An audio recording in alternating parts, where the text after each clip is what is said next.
Operation Sindoor కాల్పుల విరమణపై CM Revanth Reddy చేసిన వ్యాఖ్యలకు కేంద్ర మంత్రి కిషన్ రెడ్డి కౌంటర్ ఇచ్చారు. ఆపరేషన్ సింధూర్ దెబ్బకు పాకిస్తాన్లోని ఉగ్రవాద స్థావరాలు ధ్వంసమయ్యాయన్నారు. కానీ కాంగ్రెస్ అగ్రనేత రాహుల్ గాంధీ సీఎం రేవంత్ రెడ్డి ఈ విషయంలో వితండవాదం చేస్తున్నారని ఫైర్ అయ్యారు.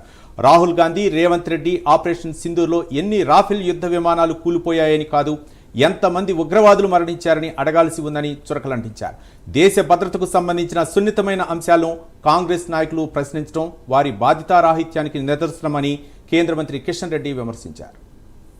బడేమియా, హైదరాబాద్లో కూర్చొని చోటేమియా ఇలాంటి సున్నితమైనటువంటి అంశాలలో బాధ్యతారహితంగా ఇర్రెస్పాన్సిబుల్గా 55 సంవత్సరాల వయసు వచ్చినా ఇంకా మెచ్యూరిటీ రాకపోవడము, రాహుల్ గాంధీకి ఒక ప్రతిపక్ష నాయకుడిగా ఉండడము దేశ ప్రజల దురదృష్టకరమని సందర్భంగా మనం చేస్తున్నాం.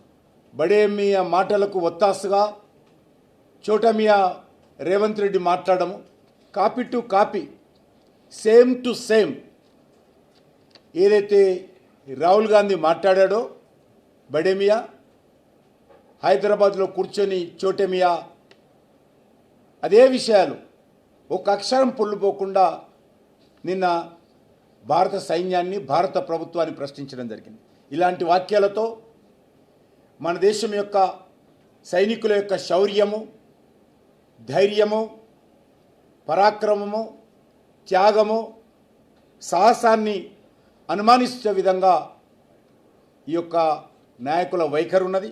రాహుల్ గాంధీకి ఇంత దుర్బుద్ధి ఏ రకంగా వచ్చిందో నాకు అర్థం కావడం లేదు. ఎన్ని ఫైటర్ జెట్లు కూలాయో ఆయన అడుగుతాడు, నిన్న వాళ్ళ ముఖ్యమంత్రితో అడిగిస్తాడు. ఎక్కడ కూలాయని అడుగుతా ఉన్నాను.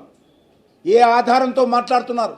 కనీసం పాకిస్తాన్ కూడా ఈరోజు వరకు మేము రఫేల్ యుద్ధ విమానం కూల్చామని అఫీషియల్గా వాళ్ళు కూడా ఒక్కరోజు కూడా మాట్లాడలేదు.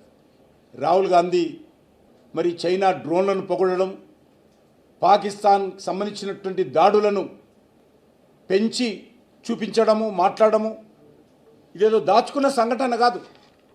మన కళ్ళెదుటే ఏ రకంగా దాడులు, ప్రతిదాడులు జరిగాయో, భారత సైనికులు ఏ రకంగా వాటన్నిటిని తిప్పికొట్టారో, ఏ రకంగా పాకిస్తాన్ ఉగ్రవాదకు సంబంధించినటువంటి స్థావరాలను ధ్వంసం చేశామో, ఏ రకంగా ఎయిర్ బేస్లను పాకిస్తాన్లో ధ్వంసం చేశామో అద్భుతంగా జరుగుతూ ఉంటే ఇర్రెస్పాన్సిబుల్గా ఈరోజు మాట్లాడుతున్నటువంటి సంఘటనలు మనం చూస్తూ ఉన్నాము. ఇదంతా కూడా నేను ఒకటే అడుగుతా ఉన్నాను రాహుల్ గాంధీని, మీరు చైనాకి వెళ్ళి ఒప్పందం కుదుర్చుకున్నారు కదా, అక్కడ ఆయుధాలకు డిమాండ్ పెంచడానికి అడుగుతా ఉన్నాను.